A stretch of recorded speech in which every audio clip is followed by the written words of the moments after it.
وما أرسلناك إلا رحمة للعالمين. Bismillahirrahmanirrahim. Assalamualaikum warahmatullahi wabarakatuh. Alhamdulillah, wassalulillah, wa la hawla wa la quwata illa billah, salatu wassalamu ala rasulillah, wa ala alihi wa sahbihi wa mawalah, wa nifitina azani Allah wa iyyakum. Alhamdulillah, bersyukur kehadirat Allah subhanahu wa ta'ala yang masih memberikan nikmat kepada kita, sehingga kita bisa bangun di pagi hari ini dalam kondisi berpuasa, sebuah nikmat yang luar biasa. Maka dalam rangka mensyukuri nikmat itu, kita tambahkan ilmunya lagi agar kemudian kita bisa beribadah puasa dengan makin benar sesuai dengan yang diajarkan oleh Allah dan Rasul-Nya.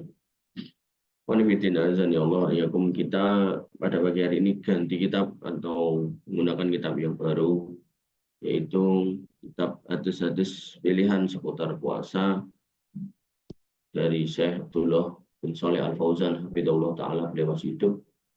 Kemudian diterjemahkan oleh beliau Ustaz Yusuf Abu Baidah As-Sidawi. Baik, langsung aja kita masuk ke isinya, pengantarnya.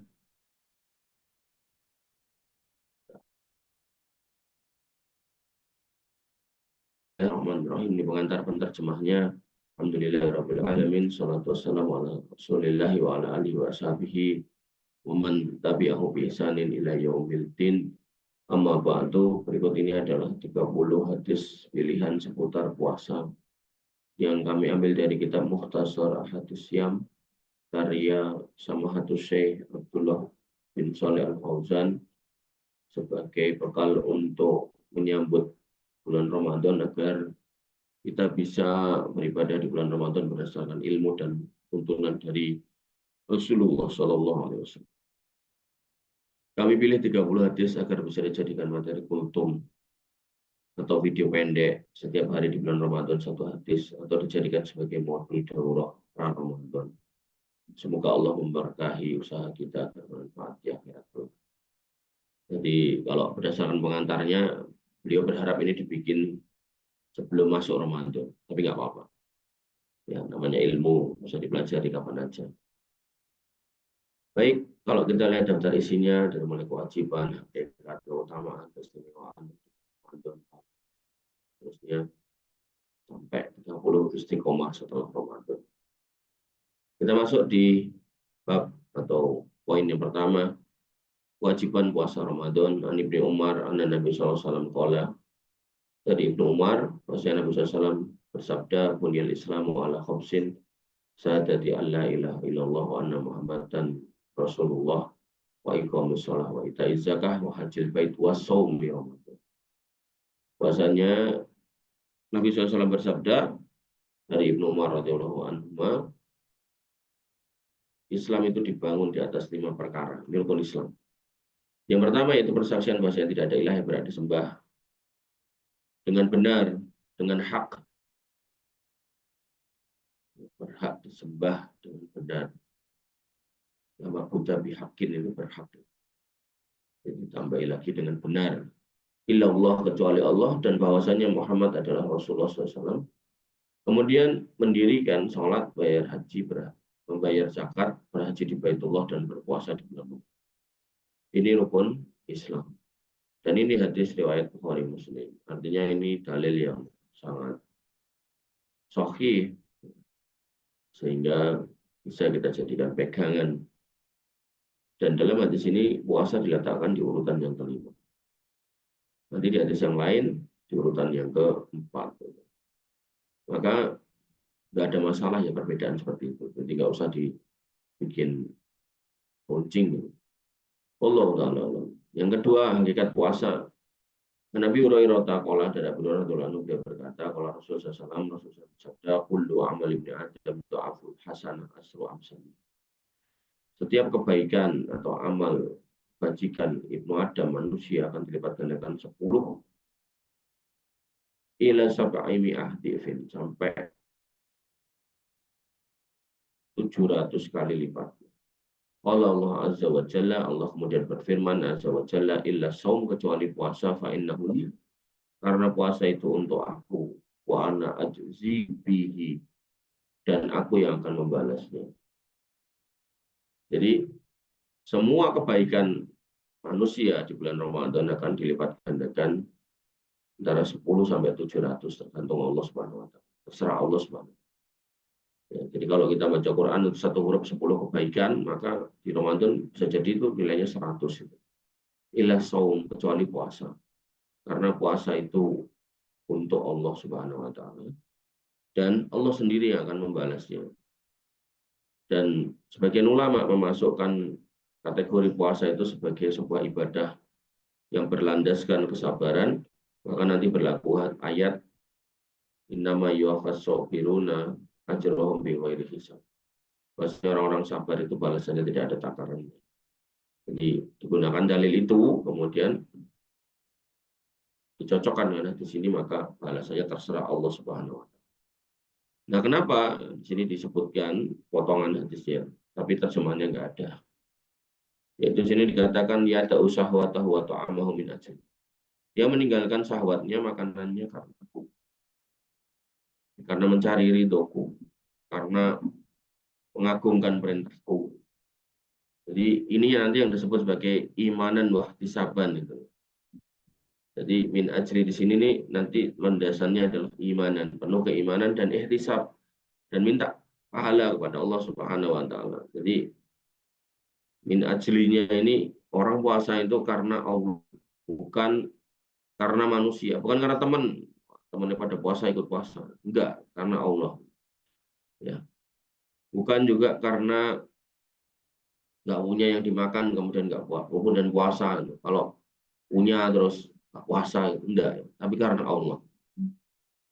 Ya, makanya yang perlu dihayati. Agar kemudian apa? Ketika kita melakukan dengan iman dan wahtisaban, ya harapannya ghufirallahu ma taqaddama min dambi. Itu poinnya. Jadi min ajli ini yang kemudian akan mendapatkan balasan tanpa hisab, sekaligus juga kemudian diampuni dosa-dosa yang telah berlalu. Yang ketiga, keutamaan Ramadan. Nabi Hurairah radhiyallahu anhu, dari Abu Hurairah radhiyallahu anhu, beliau berkata, qala Rasulullah SAW, Rasulullah bersabda, kullu amal ibni Adam yudha'aful hasanah asru amsalihha ila sab'i mi'ati. Setiap kebaikan Ibnu Adam akan dilipat gandakan 10 sampai 700 kali lipat. Allah Azza wa Jalla, Allah Azza wa Jalla berfirman, illa saum, kecuali puasa, fa innahu li wa ana ajzi bihi. Karena itu puasa untukku dan aku akan membalasnya sendiri. Ya ta'u syahwatahu wa ta'amahu min ajli. Dia tinggalkan syahwatnya, makannya karena aku. Kemudian lanjutannya walis sha'im farhatan. Dan untuk orang yang berpuasa dia mendapatkan dua kegembiraan. Yafrahuma, yang mana dia akan benar-benar bergembira dengannya. Dua hal itu. Yaitu yang pertama, idza aftara farih. Kalau dia buka, dia gembira. Gembira karena akhirnya laparnya bisa terpuaskan. Gembira karena hausnya bisa terbasahkan tenggorokannya. Dan memang fitrahnya manusia itu ya makan ya minum, termasuk menggauli istrinya. Maka ketika ini dilakukan di dunia dengan penuh keimanan dan ihtisab tadi, kemudian Allah hadiahkan, Allah berikan balasan berupa ampunan, maka di akhirat kita akan mendapat balasan di surga, yaitu disuruh makan dan minum sepuasnya. Dan saking puasnya, sampai Allah kemudian memberikan sesuatu yang berbeda kepada penghuni surga, yaitu nggak ada buang air. Jadi kalau kemudian penghuni surga ini mau buang air, dalam artian buang air besar, maka diganti dengan sendawa. Kemudian ketika ingin buang air kecil, maka itu dikeluarkan lewat keringat. Dan keringatnya pun harum. Sehingga dia kemudian setelah menyelesaikan sendawanya dan keringetannya, makan lagi, minum lagi, terpuaskan. Jadi ibarat kita kayak mau buka itu. Dan di sini idza aftara fariha. Kita mau buka itu kan bayangke pengen es iki, pengen nasi ini, pengen buah ini, pengen roti ini, pengen dimakan semua. Tapi begitu dapat sedikit sudah kekenyangan. Maka ini di dunia. Nah, ini nanti kemudian ketika dibalas oleh Allah dengan ampunan, ampunan itu nanti bermakna kita mudah dalam hisab, kita masuk surga, maka penggantinya kita makan dan minum sepuasnya dan nggak ada kenyangnya. Kalaupun harus berbuang air, apakah besar atau kecil, maka itu cukup dilakukan dengan sendawa dan keringetan tadi. Sehingga tinggal ngulangi lagi makan lagi, minum lagi. Ini dari sisi menahan makan minumnya. Kemudian tadi kan ada ya ta'u syahwat atau meninggalkan syahwatnya. Siang hari nggak boleh mendatangi istrinya, dia sabar gitu. Maka nanti diganti di akhirat dengan bidadari gitu kan untuk yang laki-laki. Untuk yang perempuan ya dengan suaminya gitu. Nah, kenapa perempuan nggak dikasih bidadari? Ini nggak dikasih bidadara, maaf. Karena ini karena gitu. Allah alam yang saya tahu karena laki-laki ketika kemudian di surga itu kemampuannya dari sisi seksualitas akan dilipat gandakan 100 kali. Dan itu hanya terjadi pada laki-laki. Sehingga bisa dibayangkan bagaimana kemudian kebutuhan seksual dari seorang laki-laki di surga itu sedemikian besar, sehingga wanita surga itu biar enggak tersibukkan dengan keinginan suaminya di surga, maka laki-laki di surga diberikan bidadari. Beda halnya dengan di dunia, kalau seorang laki-laki nikah lagi, itu umumnya loh ya, istri yang kedua itu biasanya lebih muda, lebih cantik, umumnya. Gitu. Tapi di surga nggak ada lagi ketuaan, nggak ada lagi penuaan, sehingga nggak ada istilahnya wanita surga itu tua, semuanya muda. Dan yang menarik, secantik apapun bidadari, maka wanita dunia yang menjadi penghuni surga itu jauh lebih cantik. Artinya, sekiranya kemudian laki-laki di surga itu suruh milih, maka pasti dia memilih untuk melampiaskan syahwatnya itu ya kepada istrinya yang di surga, bukan kepada bidadari. Tapi karena wanita surga juga berhak untuk mendapatkan apa yang dia mau di surga, pengen punya acara sendiri, pengen punya kegiatan sendiri, entah mau ngejar kupu-kupu atau mau ngejar apa gitu, atau mungkin mau ngejar ubur-ubur gitu, ya SpongeBob gitu. Maka kesibukan-kesibukan ini tentu akan mengurangi waktunya dengan suaminya di surga. Nah, itu kemudian diwakili oleh bidadari di surga. Itu ya. Jadi kalau orang belajar ilmu agama itu enak gitu. Jangan kayak orang pernah belajar ilmu agama jadi kok enak laki-laki dikasih bidadari, perempuan nggak dapat bidadara gitu. Terus gitu.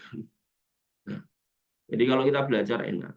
Tapi kalau nggak belajar ya mumet gitu. Karena selalu yang kita pikir itu seolah-olah nalar kita itu jauh lebih hebat, jauh lebih baik daripada kebijaksanaan Allah Subhanahu wa taala. Padahal Allah itu Al-Hakim, itu Maha Bijaksana. Wanibidin azan ya Allah ya itu kegembiraan pertama. Kegembiraan yang kedua wa idza laqiya rabbahu fariha bisaumih, dan ketika kemudian dia berjumpa dengan Robnya tentu dia bergembira. Kemudian walahufu wala khulufu famis shaim wala khulufu famis shaim atyabu indallahi mirihil misk, dan bahwasanya bau mulut, nah ini orang-orang yang berpuasa atyabu indallah lebih harum di sisi Allah min rihil misk. Ini ada dua makna. Maknanya yang pertama di dunia mulutnya tetap bau gitu. Artinya orang yang puasa itu mulutnya bau, tapi di mata Allah itu lebih harum daripada minyak kasturi. Atau makna yang kedua adalah harumnya adalah harum nanti di akhirat. Jadi mulutnya orang-orang yang bertakwa, yang menjalankan perintah Allah dalam artian puasa, maka ketika nanti masuk surga mendapat ampunan Allah lalu masuk surga, maka di surga digantilah mulut dengan bau harum. Nggak perlu gosok gigi. Padahal ketika kita makan ya, sedikit aja lah, mungkin makan kerupuk atau makan apa. Kalau kita nggak gosok gigi kan meninggalkan sisa di mulut yang pada akhirnya bau kan. Maka bayangkan penghuni surga kerjaannya makan, minum, kan. Nggak perlu gosok gigi. Maka ketika kita menghayati hadis ini, sesungguhnya ini hadis yang luar biasa. Karena apa yang kita tahan hari ini yaitu makan, minum, dan menggauli pasangan kita, istri kita yang sah, gitu kan.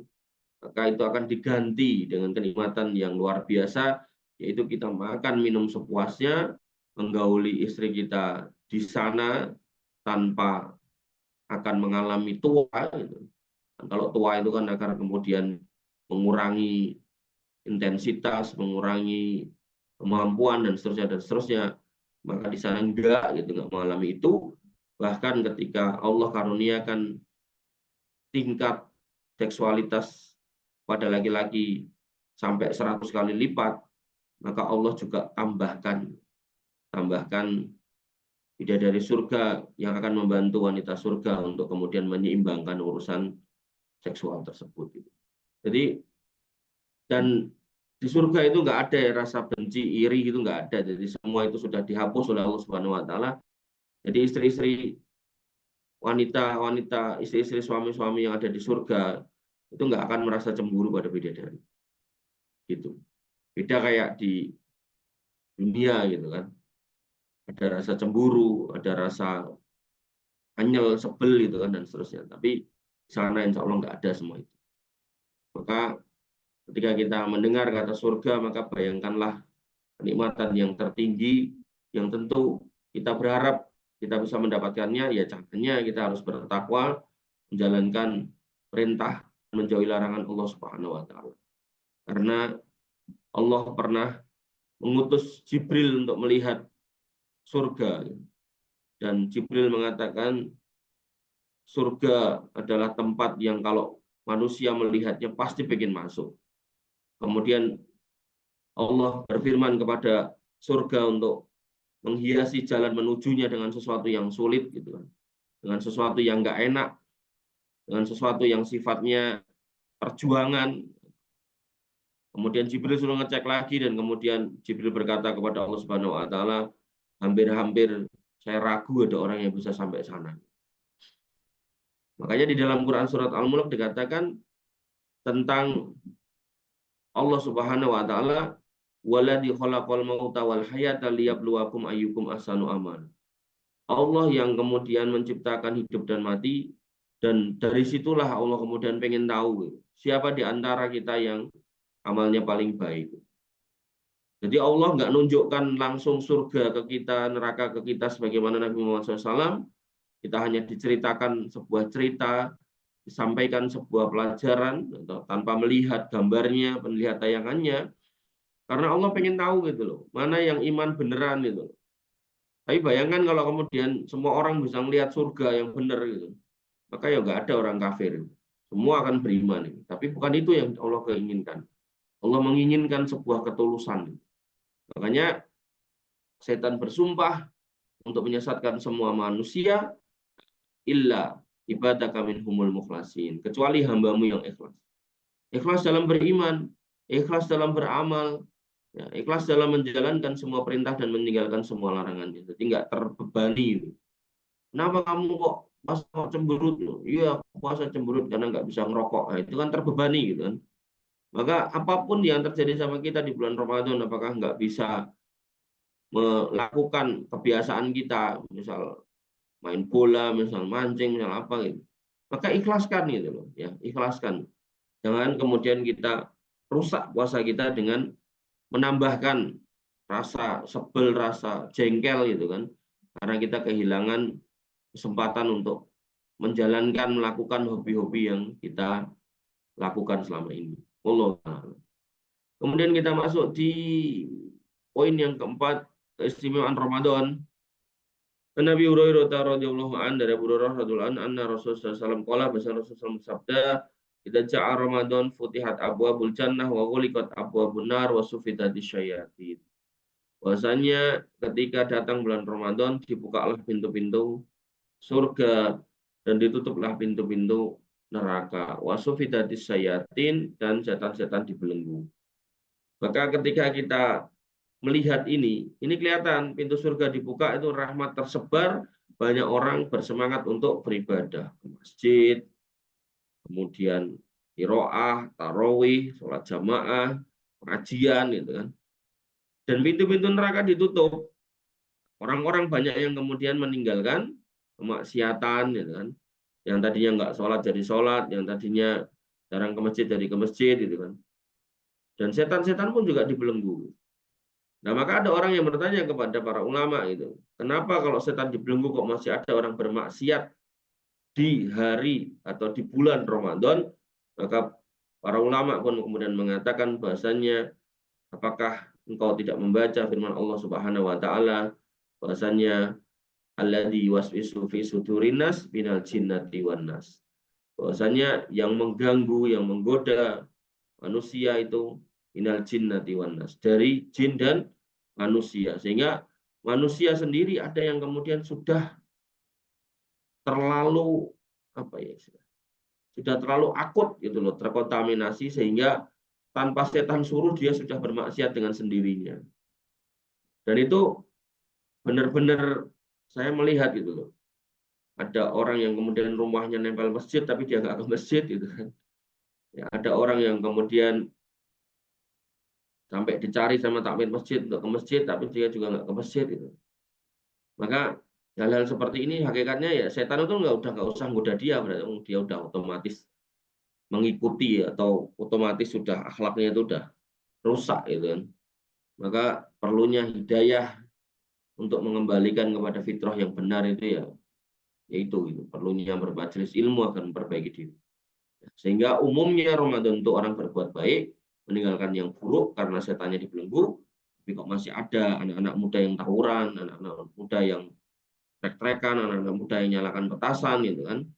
Maka jangan salahkan setannya.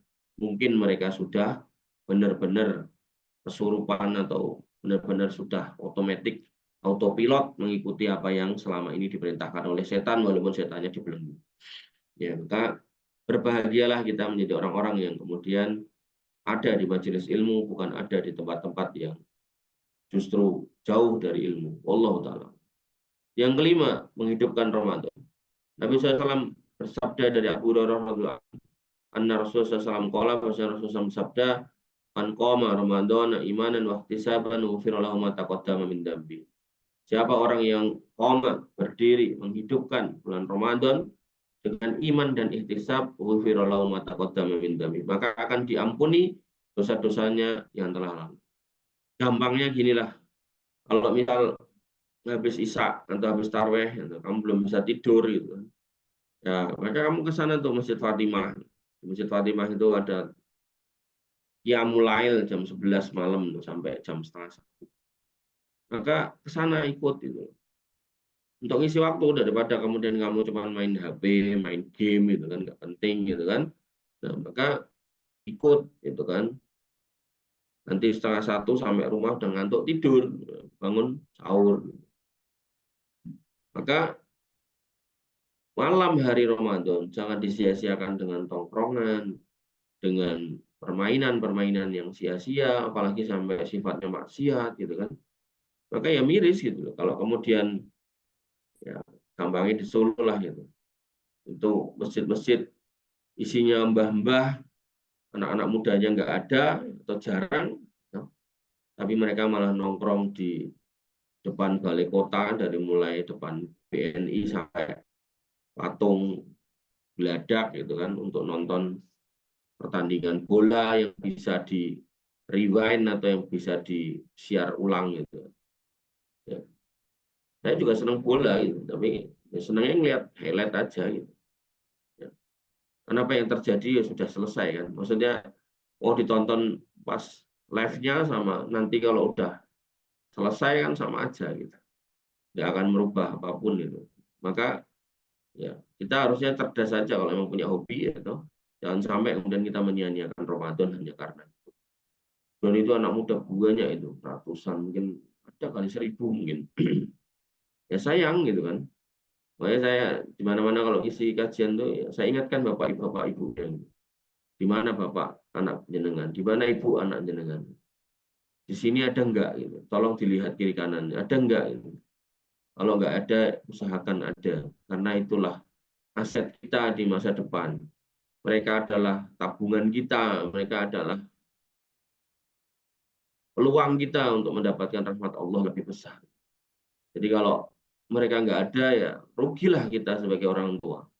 Ya, dulu mereka nggak ada, kemudian ada di perut istri kita, ambil gede sampai kemudian keluar kita rawat gitu kan. Kira udah gede bisa jalan sendiri, gitu. Nggak mau jalan ke masjid, nggak mau mencari jalan kepada Allah, tapi malah kemudian melampiaskan syahwatnya di jalan-jalan dengan macam-macam perbuatan anak-anak muda di jalan sekarang. Miris ya, bacok-bacokan itu, trek-trekan sampai kemudian kecelakaan, mati dan seterusnya. Hasbunallah wa ni'mal wakil.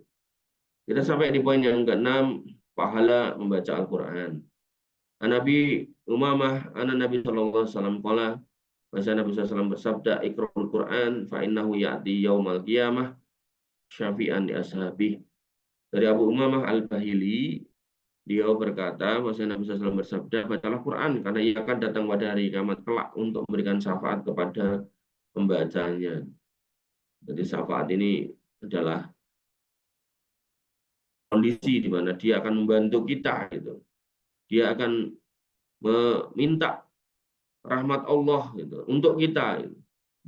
Ya, jadi yang memberikan pertolongan tetap Allah gitu. Tapi yang meminta itu bukan kita, gitu. Tapi si Quran itu, bacaan itu yang nanti dibentukkan menjadi sebuah makhluk yang kemudian dia akan meminta kepada Allah Subhanahu wa taala untuk memberikan rahmatnya yaitu berupa syafaat kepada kita ya, karena si Quran ini akan kemudian mengatakan, bacaan Quran akan mengatakan dia menahan dirinya, menahan syahwatnya, menahan kantuknya demi untuk membaca aku, demi untuk membaca aku. Maka berikan syafaat untuk yang bersangkutan ya Allah.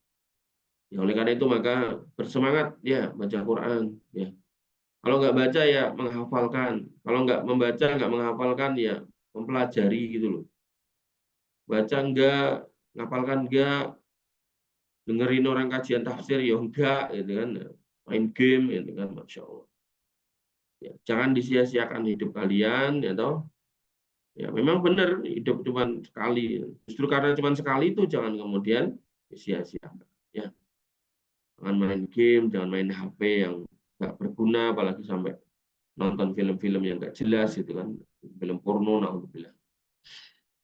Kemudian kita masuk di poin yang ke-7, mengamalkan Quran. Nabi Musa al-Asy'ari, dari Abu Musa al-Asy'ari qala, dia berkata, qala Rasulullah SAW, wal Qur'anu hajjatun laka au alaika. Bukan hajjah, hujjatun laka au alaika. Jadi Quran itu akan menjadi pembelamu atau menjadi petaka buat kamu. Kenapa Quran membela kita? Karena kita mengamalkannya. Oh, Quran merintahkan kita sholat, kita sholat. Nah, nanti Quran akan membantu kita. Ya Allah, dia sholat karena membaca aku, mentadabburi aku, dan dia paham ada perintah di dalamnya, perintahmu untuk sholat. Maka jaga dia, berikan rahmatmu untuknya, berikan syafaatmu untuknya.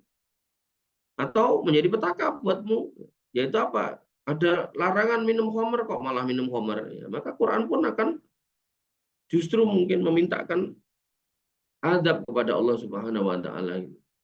Jadi yang harus kita pahami, jangan sampai kita sia-siakan Quran ya. Maka level yang paling bawah adalah membacanya gitu. Dan di atasnya adalah mentadaburinya, memahami hukum-hukumnya, dan di atasnya lagi adalah mengamalkannya. Mengamalkan gitu. Kalau tahu larangan riba ya jangan riba. Tahu larangan zina ya jangan zina. Tahu larangan minum khamr ya jangan minum khamr gitu kan. Ya, maka orang-orang yang mengamalkan Quran, menghidupkan Quran, membumikan Al-Quran di dalam hidupnya, maka itulah mereka yang nanti akan menjadikan Quran itu sebagai pembela. Sebaliknya, orang-orang yang ngaku Islam tapi kemudian Quran yang nggak pernah dibuka, nggak pernah dipelajari, nggak pernah dimengerti, gitu kan, bahkan nggak bisa baca gitu kan, maka naudzubillah Quran itu akan datang untuk kemudian justru mengharapkan adab untuk kita, dan itu keadaan yang sangat-sangat mengerikan. Allahu taala. Kemudian kita masuk di poin yang ke-8, semangat sedekah. An Ibnu Abbas, dari Ibnu Abbas, qala, beliau berkata, karena Rasulullah SAW, Rasulullah SAW ajwadan nas wa kana ajwadu ma yakunu fi Ramadan. Nabi itu di hari-hari biasa itu orang paling dermawan di antara manusia. Wa kana ajwadu ma yakunu fi Ramadan, dan beliau alaihi salatu wassalam itu lebih dermawan lagi ketika bulan Ramadan. Hina yalqahu Jibril, ya, ketika bertemu dengan Jibril itu tambah dermawan lagi. Di mana wakana yalqahu fi kulli lailah fi Ramadan. Jibril mendatangi Nabi SAW setiap malam di bulan Ramadan. Wa yudarisuhul Quran. Kemudian ya, Jibril pun mengajari Nabi SAW tentang Quran, menjelaskan ini ayat ini maksudnya apa dan seterusnya. Kemudian fala Rasulullah Shallallahu Alaihi Wasallam ajwadu bil khair min rihil mursalah. Bahkan Nabi SAW itu sangat-sangat dermawan pada urusan-urusan kebaikan. Jadi di Ramadan itu kalau lihat peluang kebaikan, Nabi itu bergegas. Oh, masjidnya kotor misal kalau sekarang, sapu gitu loh, kamu. Oh, kemudian karpetnya ada najis, bersihkan. Oh, kemudian apa namanya, toiletnya bau gitu kan, kosek gitu. Jadi apapun yang terlihat baik menjadi amal soleh, Nabi bergegas. Dan kita harusnya juga ngikut gitu. Jangan kerjaannya cuman tidur atau sampah berserakan, diem aja. Ya. Maka kita harusnya ngecek itu. Apa yang baik kita kejar. Dan saking baiknya Nabi SAW, saking berlomba-lomba dalam kebaikan sampai dikatakan adwadu bil khair min rihil mursalah. Lebih kencang daripada angin kencang yang berembus. Jadi langsung bahasa kita sekarang ya sat-sat itu. Enggak nanti-nanti, enggak posek-posek. Baik, wanifidina ya Allah wa iyyakum, kita sampai di poin yang ke-9. Bila lupa saat puasa kita makan. Nabi Hurairah radhiyallahu anhu, qala, dari Abu Hurairah radhiyallahu anhu, beliau berkata, qala Rasulullah SAW, bersabda Rasulullah SAW, man nasiya wa huwa shaim, siapa yang lupa, benar-benar lupa, sedangkan dalam posisi puasa, kala au syariba, kemudian dia makan atau minum, timma shaumah, maka sempurnakan puasanya. Fa innama at'amahullahu wa saqahu, karena yang ngasih makan itu Allah, dan yang memberi minumnya juga Allah Subhanahu wa taala. Sehingga hukum orang yang lupa kalau sedang puasa dia makan, maka puasanya tinggal dilanjutkan. Nah, menjadi berbeda ketika kemudian dia awalnya lupa, diingatkan tapi nggak mau gitu. Ini puasa, kenapa kamu makan ini? Astagfirullah, saya lupa. Tapi dia masih terus makan ini. Ya, puasanya batal. Ya, Allah taala. Baik, satu lagi untuk pagi hari ini. Hadis yang ke-10, bekah sahur. An Anasin qala radhiyallahu an, dari Anas radhiyallahu an, beliau berkata, qala Rasulullah SAW bersabda, "As-saharu inna fis sahuri barokah." Sahurlah, karena dalam sahur itu terdapat keberkahan. Keberkahan itu apa? Ziyadatul khair, akan menambahkan kebaikan pada diri kita. Ya, pertama, membuat badan kita lebih kuat daripada nggak sahur. Kemudian yang kedua, kita bangun untuk kemudian juga ikut sholat subuh. Kan sahur kan sebelum subuh. Maka orang yang sahur ya sebaiknya kemudian jangan tidur sampai adzan subuh. Karena nanti kesiangan yo salah lagi, dosa lagi gitu. Kemudian yang ketiga, Allah mensifati orang-orang beriman yaitu apa? Wabil asharihum yastaghfirun. Di waktu sahur mereka minta ampun. Gitu. Sehingga ya orang yang beriman itu dalam rangka menunggu sholat subuh setelah sahur, karena sahur dia melek, kemudian nunggu sholat subuh, sementara sholat subuh itu belum didirikan, adzan belum dikumandangkan, maka banyak-banyak beristighfar. Itu diantara hikmah kenapa sahur itu kemudian dikatakan berkah. Dan maksudnya makan sahur di sini bukan berarti harus makan yang besar, yang banyak, enggak. Bahkan kita minum air putih pun itu juga sudah dikatakan sahur. Kita makan kurma 2, 1, dan seterusnya itu juga dikatakan sahur. Jadi sahur juga nggak harus kemudian makan sekenyang-kenyangnya juga nggak harus kayak gitu. Allah Ta'ala alam.